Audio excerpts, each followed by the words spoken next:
جو ووٹ کو عزت دینے کا بیانیہ تھا، جو پاکستان کے اداروں پر تنقید تھی، اس معاملے پر انہوں نے مکمل خاموشی اختیار کیے رکھی، اور صرف ایک چیز انہوں نے بار بار بتانے کی کوشش کی کہ عمران خان سے بات نہیں ہو سکتی، ان ہاؤس تبدیلی کر دیں، ہمیں آپ حکمران بنا دیں تو ہم انشاءاللہ تعالیٰ آپ کو بہت کچھ ڈیلیور کر سکتے ہیں۔ تو وہ جو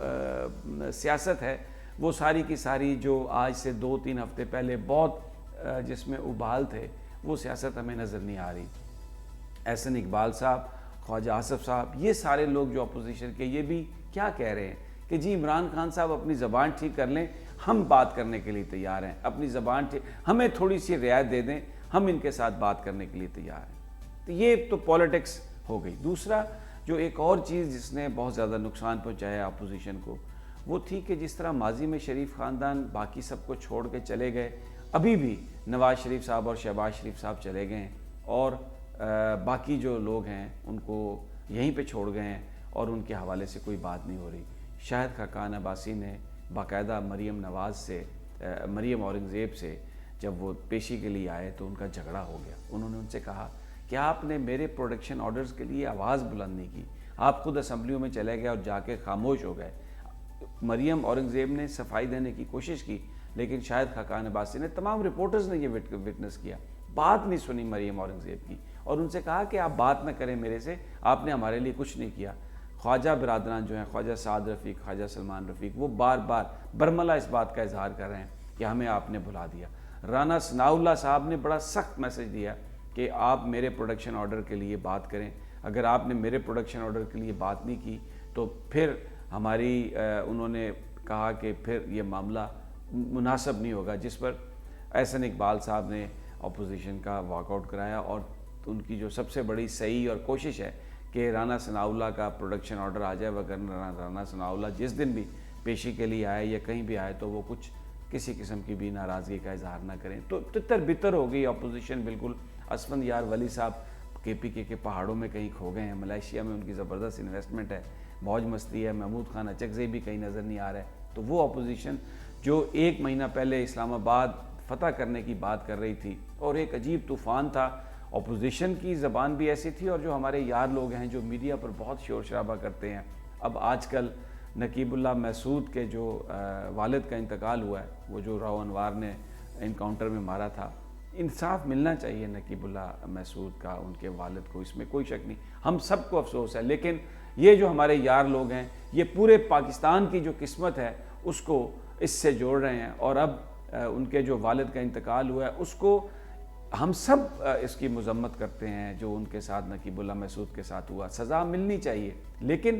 اگر اس میں کچھ تاخیر ہوئی ہے تو کیا ہم پورے پاکستان کے وجود کے حوالے سے بات کریں؟ تو یہ جو کچھ بھی وہ کرنے کی کوشش کر رہے ہیں، تمام قوم کو بڑا افسوس ہے، لیکن پاکستان کے مستقبل کو اس سے جوڑ دینا اور پاکستان کو ایک فیلڈ سٹیٹ قرار دینا، یہ بھی ایگزیجریشن ہے۔ دوسرا دوستو ساتھیوں، میں آپ کو یہ بتانا چاہتا ہوں کہ اس ساری بدلتی ہوئی صورتحال میں جب جو باہر کی طاقتیں ہیں انہوں نے دیکھا کہ ہمارے پلیئر کمزور پڑ گئے ہیں، تو ایک پھر دوبارہ اٹیک ہوا ہے پاکستان اور چائنا کے تعلقات کے حوالے سے۔ امریکی نیوز ایجنسی AP اس نے یہ خبر دی ہے کہ جناب پتہ نہیں 650 پاکستانی خواتین ہیں جن کو لے جایا گیا وہاں پر شادی کر کے، ان کے ساتھ ریپ ہو رہے ہیں، ان کو عزتیں بیچنے پر مجبور کیا جا رہا ہے، ان کے اعضاء بیچے جا رہے ہیں۔ اب آپ یہ اندازہ لگائیں کہ امریکن جو نیوز ایجنسی ہے AP ایسوسیٹڈ پریس، اس کو اتنا دکھ درد ہوا پاکستانیوں کا کہ ایک ایسا پروپیگنڈا کیا۔ مقصد میں آپ کو بتا رہا ہوں صرف یہ ہے کہ جو پاکستان کے دلوں میں جو چائنا کے دوستوں کی عزت اور قدر ہے، چائنا اور پاکستان کے تعلقات کو خراب کیا جائے، ان کے درمیان خلیج پیدا کی جائے۔ یہ مت بھولیے کہ یہ ابھی صرف 1-2 ہفتے پہلے کی بات ہے جب ایلس ویلز جو امریکہ کی نائب ایک وزیر خارجہ ہیں، انہوں نے یہ کہا تھا کہ جناب یہ CPEC جو ہے یہ تو پاکستان کے اوپر ایک قرضہ ہے، یہ تو پاکستان اس قرضے کو ادا نہیں کر سکے گا۔ تو تب بھی ہم نے یہ بات کہی تھی کہ اتنی زیادہ ہمدردی محبت امریکہ کو کہاں سے ہو گئی، لیکن چائنیز ایمبیسی نے، ان کے ترجمان نے کھل کر یہ بات کہی ہے کل کہ یہ جو پروپیگنڈا ہے امریکی نیوز ایجنسی کا کہ پاکستانی خواتین کو وہاں پہ لے جایا گیا اور ان کے ساتھ یہ کچھ ہو رہا ہے، یہ قطعی طور پر بے بنیاد ہے۔ اور جو اس کی آگے تفصیل بتائی ہے چائنیز ایمبیسڈر نے، انہوں نے یہ بتایا ہے کہ ایک اتھارٹی ہم نے قائم کر دی ہے، اور اگر کوئی پاکستانی لڑکی چائنا کے اندر جاتی ہے شادی کر کے اور اس کے ساتھ کہیں وہاں پر اس طرح کا انسانیت سوچ سلوک ہوتا ہے تو پاکستانی قوانین کے مطابق اس کو سزا دی جائے گی، اور ہم یہ چاہیں گے کہ پاکستانی اس کو پروسیکیوٹ کر لیں۔ اتنا زیادہ کھل کر چائنا کے جو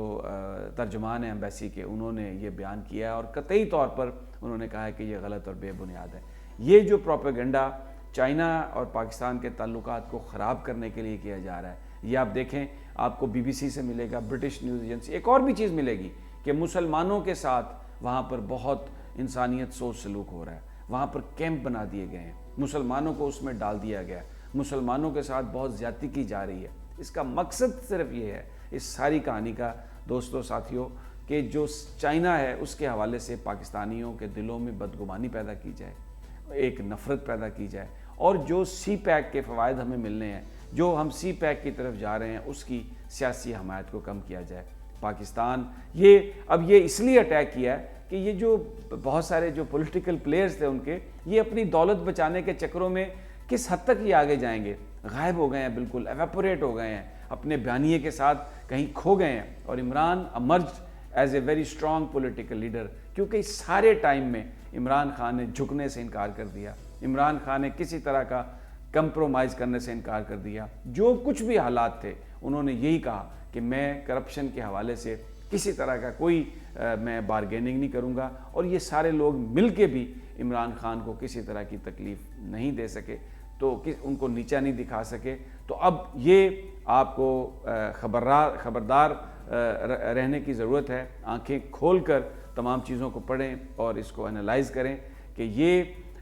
جو کچھ بھی کیا جا رہا ہے اب چائنا اور پاکستان کے تعلقات کو ٹارگٹ کرنے کے لیے، اور یہ مرحلہ اس لیے آیا کہ یہ جو اپوزیشن کے جو لوگ ہیں یہ اب اپنے ذاتی ایجنڈے میں بالکل بری طرح پھنس گئے ہیں، پلی بارگینز میں ہیں، پیسے دینے کے لیے تیار ہیں، اور پالیٹکس میں ان کا کوئی عمل دخل نہیں ہوگا، اور یہ خاموشی جو ہے آپ دیکھیں گے مزید رہے گی۔ ناظرین، یہ میرا چینل آپ سبسکرائب کر لیں اور